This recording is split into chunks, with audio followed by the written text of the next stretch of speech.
dice así, dice Sotelo y Boyce detrás del micro, perro.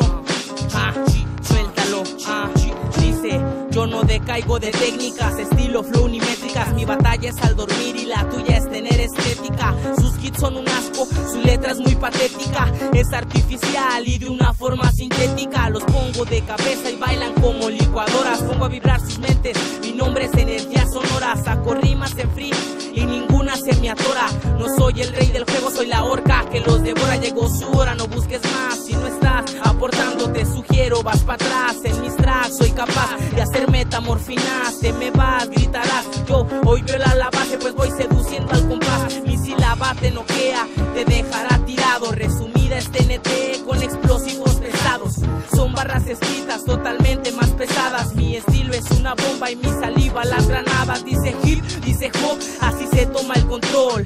Esto es RAP, está chorreando el aerosol. Si el movimiento es un deporte, tengo muy buena condición.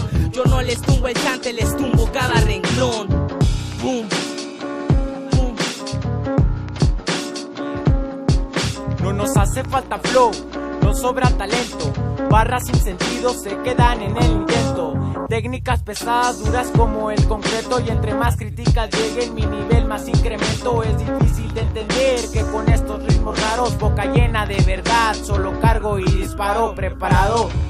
Voy caminando seguro, con rolas más que fuertes y un futuro más que duro. Esa es la realidad, no sabes a qué te enfrentas, pero si quieres algo es mejor que no te detengas. Aún no tengo quien me prepare la maldita cena, pero al final del túnel todo esto valdrá la pena. Yo te cuento de mi vida encima de este bombo y caja, y para tener lo bueno desde abajo se trabaja. Amo el rap, la cultura, el freestyle, lo que conlleva. Entre más muletillas, a ser el mejor se enseña. El que tenga más respeto ahorita es el que gana, lo demás ya me da igual, reproducciones o fama. Me mantengo callado, mi cerebro ya sé que trama. Es tan fácil de saberlo como si es puta o es dama. Yo, como si es puta o es dama, bro.